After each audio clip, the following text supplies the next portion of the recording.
러시아가 낳은 세계적인 문호 도스토옙스키는 백치에서 아름다움이 세상을 구원할 것이다라고 말했습니다. 하나님은 어떤 분이신가요? 창세기가 우리에게 알려주는 하나님은 아름다움 그 자체가 되시는 분이십니다. 혼돈과 공허와 흑암이 가득한 세상을 심히 아름다운 세상으로 일구어 놓으신 분이 바로 하나님이십니다. 아름다움은 하나님의 존재의 속성이고 창조는 하나님만의 독특한 예술적 행위입니다. 초암은 하나님 세계의 모습이 결코 아닙니다. 하나님의 창조의 역사가 있는 곳에는 언제나 아름다움의 역사가 나타나는 법입니다.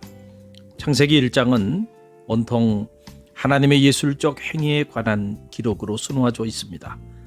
하나님은 당신이 창조한 작품들을 바라보시며 보시기에 심히 아름다웠다고 반복적으로 감탄하셨습니다.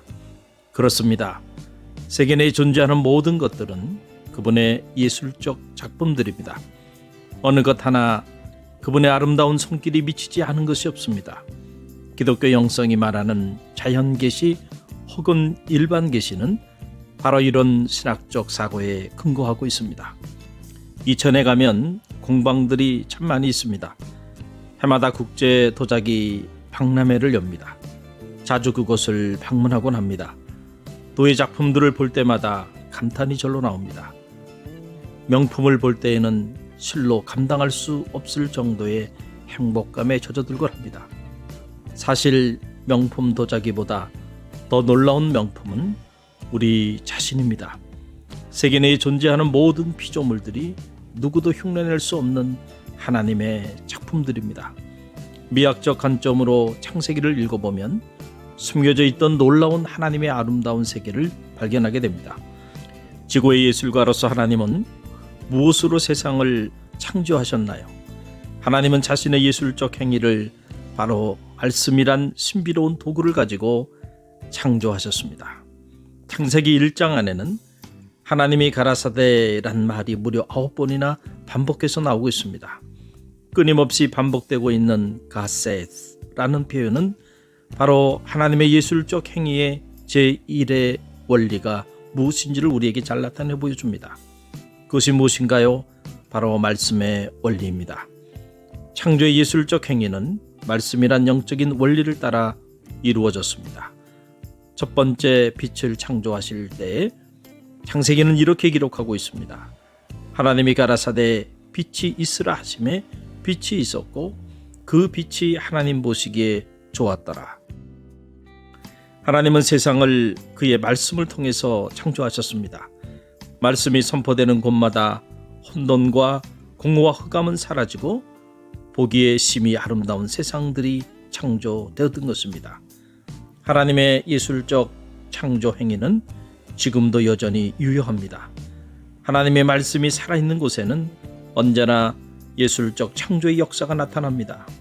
왜 이런 역사가 나타날까요? 바로 말씀이 곧 하나님 자신이기 때문입니다. 요한복음 기자는 이것을 이렇게 표현하고 있습니다. 태초에 말씀이 계시니라.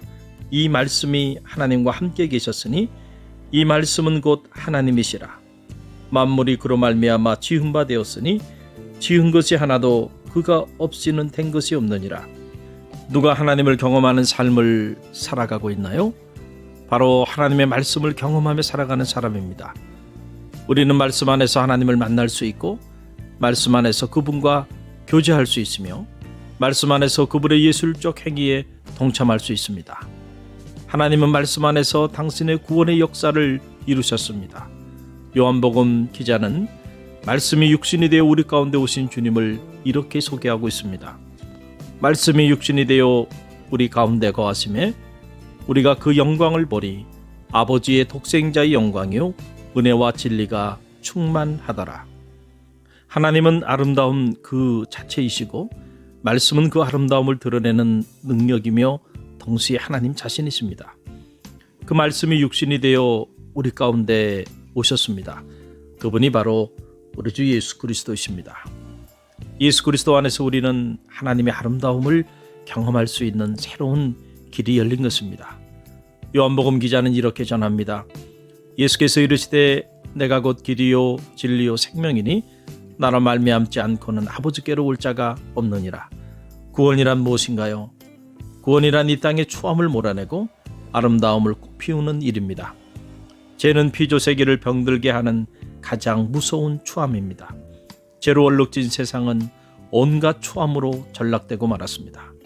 잔 밀턴은 그의 명조 신라곤에서 죄로 인해 낙원으로부터 추방된 인생의 추함을 극적으로 표현해 주었습니다.